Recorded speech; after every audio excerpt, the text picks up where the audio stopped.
আজকের গুরুত্বপূর্ণ আঞ্চলিক সংবাদে সবাইকে জানাই স্বাগতম।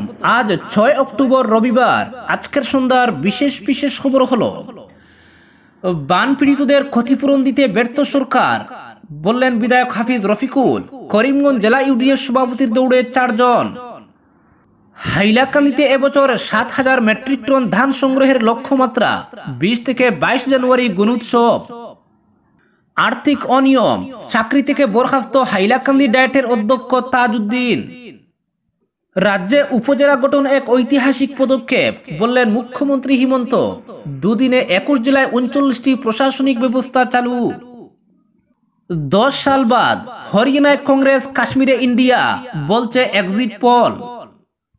এবং সর্বশেষ খবরটি হলো, 6 নং দফার জটিলতা থেকে মুক্তি পেতে বরাক পৃথকীকরণই একমাত্র বিকল্প।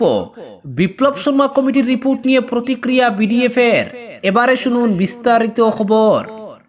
প্রতিশ্রুতি রক্ষা করতে পারছে না রাজ্য সরকার। বারবার কথা দিয়েও রাজ্য সরকার বন্যা পীড়িতদের আর্থিক সাহায্য প্রদান করতে পারেনি আজ অবধি, জানিয়ে মানুষের মধ্যে চাপা ক্ষোভ রয়েছে। শনিবার করিমগঞ্জে এমনটাই বলেছেন জনিয়া সমষ্টির বিধায়ক হাফিজ রফিকুল ইসলাম।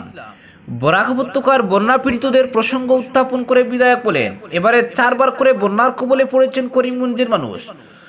ঘর বাড়ি ক্ষতিগ্রস্ত হওয়া ছাড়াও কৃষি জমির ব্যাপক ক্ষয়ক্ষতি হয়েছে। কিন্তু বন্যা পরিস্থিতি উন্নতি হওয়ার 3 মাস অতিক্রান্ত হলে এখন অবধি সরকারের পক্ষ থেকে আর্থিক সাহায্য প্রদান করা হয়নি। পঞ্চায়েত এলাকার সীমানা নির্ধারণ করা নিয়ে বিধায়ক বলেন, কোন ধরনের সরকারি গাইডলাইন মানা হচ্ছে না পঞ্চায়েত ডিলিমিটেশনে, যেমনটা করা হয়েছিল বিধানসভার ক্ষেত্রে। ডিলিমিটেশনের চূড়ান্ত তালিকা সঠিকভাবে সম্পন্ন করতে জেলা প্রশাসনের ইতিবাচক পদক্ষেপ কামনা করে বিধায়ক রফিকুল ইসলাম আরো বলেন, পঞ্চায়েতের ডিলিমিটেশন নিয়ে মানুষ মোটেই খুশি নন। গণদাবিকে কোনোভাবেই গুরুত্ব দেওয়া হচ্ছে না, যার পরিণাম আগামীতে ভোগ করতে হবে গ্রামের মানুষকে। উল্লেখ্য, আগামী পঞ্চায়েত নির্বাচন ও 2026 বিধানসভা নির্বাচনকে সামনে রেখে দলীয় সংগঠন সুদৃঢ় করতে চাইছে এআইইউডিএফ। এ উপলক্ষে করিমগঞ্জ ইউডিএফ এর জেলা কার্যালয়ে শনিবার এক সভা অনুষ্ঠিত হয়।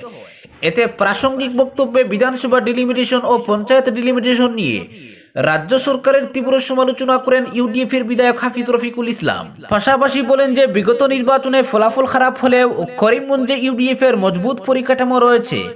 আগামীতে ইউডিএফ করিমগঞ্জে ভালো ফলাফল করবে বলেও মত পোষণ করেন বিধায়ক রফিকুল ইসলাম।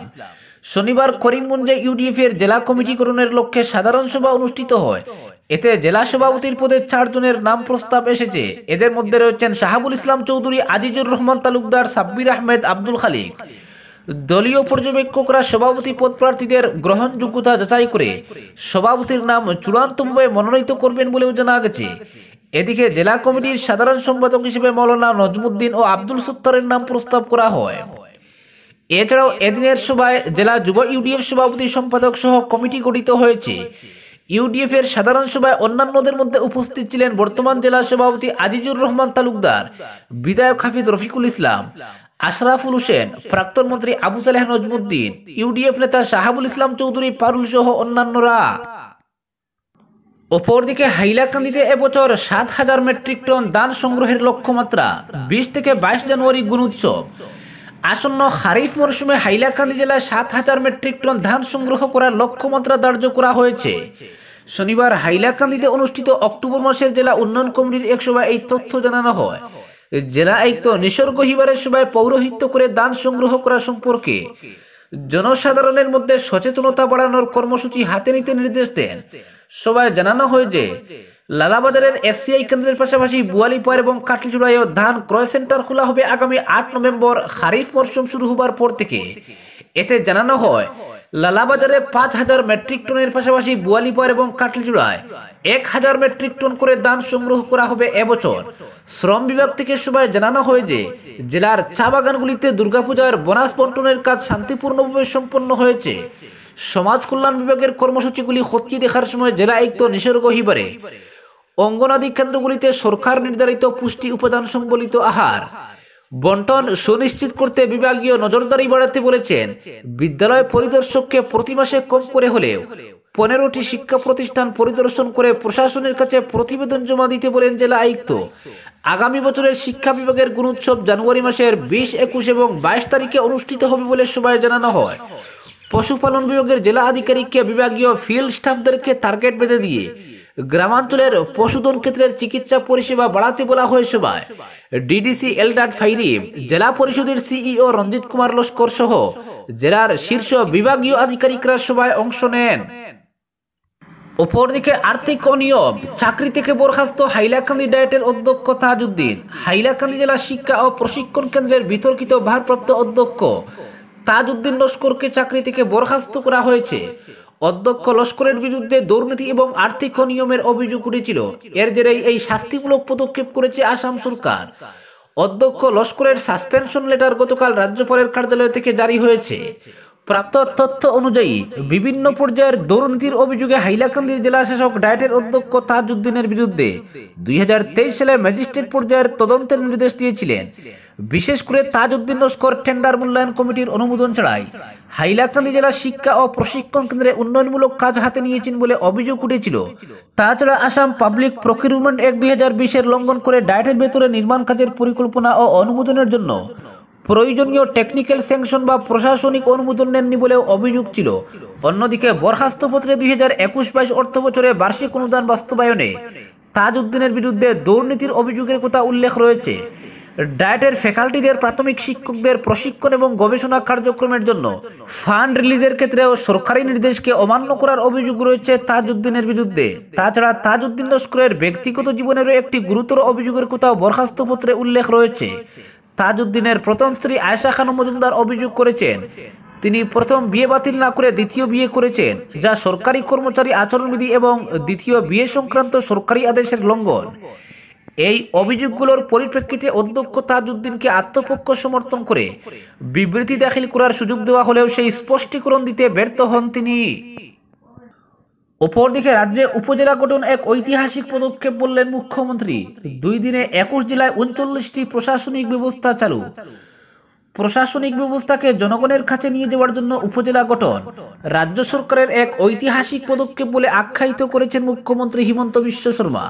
উপজেলা গঠন প্রসঙ্গে সংবাদ মাধ্যমে মুখ্যমন্ত্রী বলেন, সমগ্র দেশের মধ্যে আসামে প্রথম এই নতুন প্রশাসনিক ব্যবস্থা চালু হয়েছে। প্রধানমন্ত্রী নরেন্দ্র মোদীও এটাকে প্রশাসনিক ক্ষেত্রে আসামে এক নতুন উদ্ভাবন বলে বার্তা প্রেরণ করেছেন।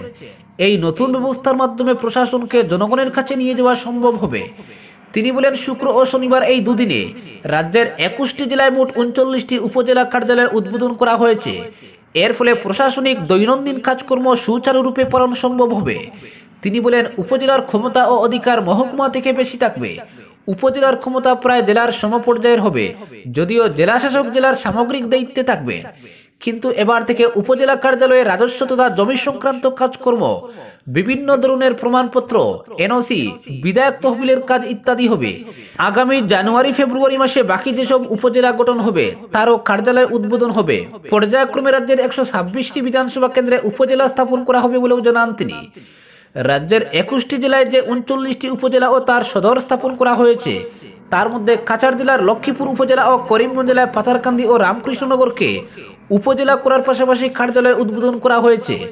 লক্ষ্মীপুর উপজেলার সদর লক্ষ্মীপুর পৌরসভার ওয়ার্ড নং 2, পাথারকান্দি উপজেলার সদর পাথারকান্দি ও রামকৃষ্ণনগর উপজেলার সদর আরকেনগর শহরকে ঘোষণা করা হয়েছে। অপরদিকে 10 সাল বাদ হরিয়ানায় কংগ্রেস, কাশ্মীরে ইন্ডিয়া, বলছে এক্সিট পোল। বিতর্কিত কৃষি বিল প্রত্যাহার করে নিলেও হরিয়ানায় এবার আর হ্যাট্রিক করা হচ্ছে না নরেন্দ্র মোদীর দল বিজেপির। শনিবার জাট বুম হরিয়ানায় বুট পর্ব মিটে যাওয়ার পরে বিভিন্ন চ্যানেলে জারি করা এক্সিট পোল বলছে 10 বছর পর রাজ্যটিতে ক্ষমতায় ফিরছে কংগ্রেস। কৃষক আন্দোলনের জেরেই যে রাজ্যটি বিজেপির হাতছাড়া হতে চলেছে তা স্পষ্ট। একইভাবে সংবিধানের 370 অনুচ্ছেদ প্রত্যাহারের পর জম্মু ও কাশ্মীরে হওয়া প্রথম বিধানসভা নির্বাচনেও বিরোধী ইন্ডিয়ায় ক্ষমতা দখলের আভাস দিয়েছে প্রায় সবকটি সমীক্ষা। যদিও নির্বাচনে কংগ্রেস ও ন্যাশনাল কনফারেন্স জোটে পিডিপি সামিল হয়নি, কিন্তু জাতীয় রাজনীতিতে 3টি দলই ইন্ডিয়ার অংশীদার।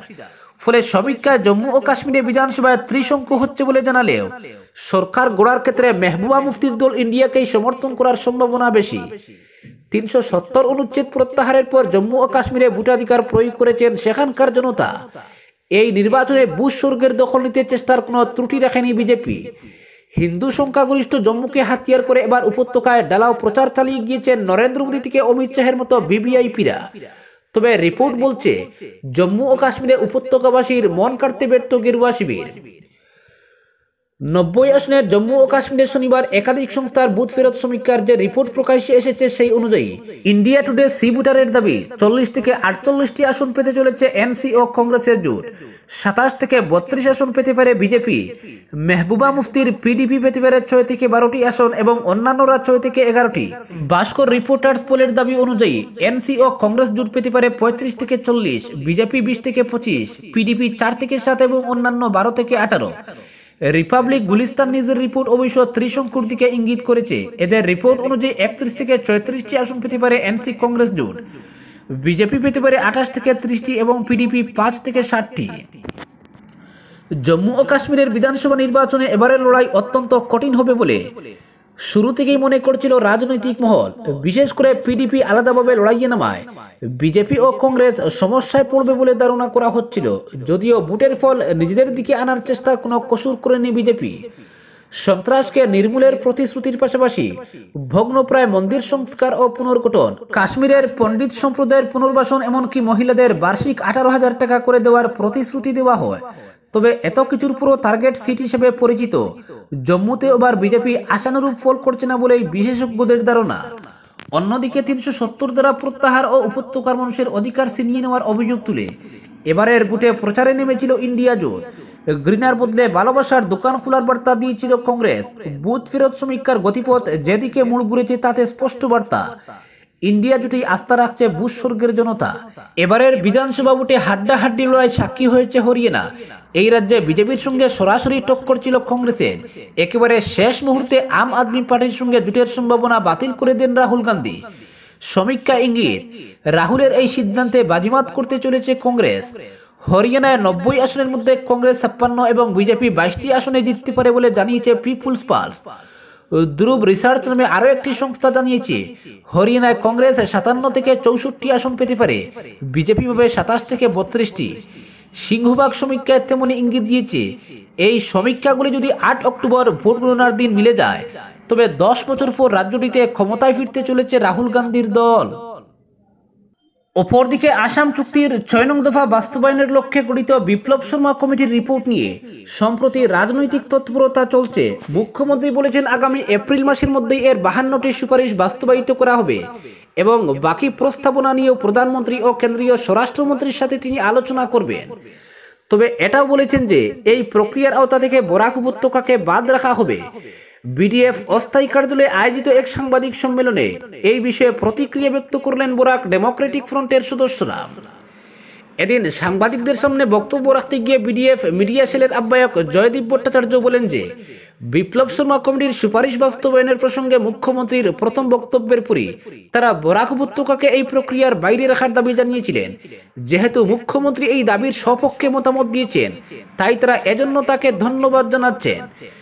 জয়দীপ বলেন যে বিপ্লব শর্মা কমিটির রিপোর্টে ভূমিপুত্র বা খিলঞ্জিয়ার যে সংজ্ঞা দেওয়া হয়েছে সে অনুযায়ী 1951 সাল বা তার আগে থেকে যারা আসামে বসবাস করছেন একমাত্র তাদেরই ভূমিপুত্র হিসেবে গ্রাহ্য করা হবে।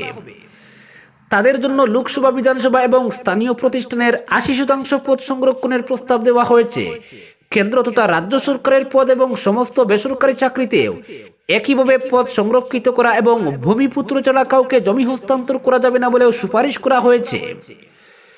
জয়দীপ বলেন এইসব সুপারিশ কতটা সংবিধান সম্মত তা নিয়ে যথেষ্ট সন্দেহ রয়েছে, কারণ যদিও এই কমিটি কেন্দ্রীয় সরকারের সুপারিশে তৈরি হয়েছিল কিন্তু তাদের এই চূড়ান্ত রিপোর্ট কিন্তু কেন্দ্র সরকার গ্রহণ করেনি। তিনি বলেন এটি গৃহীত হলে স্পষ্টতই রাজ্যে দুই ধরনের নাগরিক তৈরি হবেন। যাদের 1951 বা তার আগের নথিপত্র রয়েছে তারা সমস্ত নাগরিক সুবিধার অধিকারী হবেন। অপরদিকে 1951 পর থেকে 1971 অবধি যাদের নথিপত্র রয়েছে তাদের শুধু ভোটাধিকার ছাড়া অন্য অধিকার থাকবে না। তিনি বলেন যে একমাত্র ষষ্ঠ তফসিলভুক্ত এলাকা ছাড়া ভারতীয় সংবিধান এই ধরনের বৈষম্যকে মান্যতা দেয় না। তাই বিপ্লব শর্মা কমিটির রিপোর্ট নিয়ে সরকারের এই তৎপরতা পুরোটাই রাজনৈতিক উদ্দেশ্য প্রণোদিত হতে পারে। তিনি আরো বলেন যে বিডিএফ বিশ্বাস করে যে বরাকের 2014 সালের ভোটার তালিকায় যাদের নাম অন্তর্ভুক্ত হয়েছে তারা এবং তাদের পরবর্তী প্রজন্মের সবাই ভারতের বৈধ নাগরিক এবং ভূমিপুত্র। তারা সরকার প্রদত্ত সমস্ত নাগরিক সুবিধা পাওয়ার অধিকারী। তিনি আরও বলেন, বরাক উপত্যকায় বিভিন্ন জাতি জনগোষ্ঠী দীর্ঘকাল ধরে পারস্পরিক সৌহার্দ্য ও সম্প্রীতির সাথে বসবাস করছেন। তাই এখানে কোনো বিভাজনের চেষ্টা করলে বিডিএফ সর্বাবস্থায় তার প্রতিরোধ গড়ে তুলতে বাধ্য থাকবে।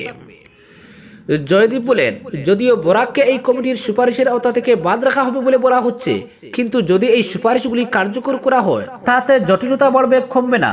তিনি বলেন, চাকরির ক্ষেত্রে রাজ্যব্যাপী যেসব পরীক্ষা হবে সেখানে বরাকের কর্মপ্রার্থীরা বরাকের বাইরের সংরক্ষিত পদে নিয়োজিত হতে পারবেন কিনা তা নিয়ে বিভ্রান্তি তৈরি হবে। বরাকের কেউ ব্রহ্মপুত্র উপত্যকায় জমি জমা কেনাবেচা করতে চাইলেও। তিনি বলেন, এই ক্ষেত্রেও একই রাজ্যের মধ্যে অবস্থানের ভিত্তিতে দুই ধরনের নাগরিক তৈরি হবার প্রবল সম্ভাবনা রয়েছে। তিনি বলেন, সম্প্রতি ব্রহ্মপুত্র উপত্যকার এক বিতর্কিত জাতীয়তাবাদী নেতা মন্তব্য করেছেন যে বরাক উপত্যকার বাসিন্দারা নাকি অসমীয়াদের নিজেদের অঙ্গ বলে মনে করেন না, তাই বরাক আসাম থেকে বেরিয়ে গেলেই ভালো। সরকারি তরফে বা অসমীয়া বুদ্ধিজীবী মহল থেকে এখন অবধি এই মন্তব্যের কোনো প্রতিবাদ চোখে পড়েনি। তিনি বলেন, সামগ্রিক পরিস্থিতি মিলিয়ে মনে হচ্ছে আসাম থেকে বরাক পৃথকীকরণই একমাত্র যুক্তিযুক্ত বিকল্প।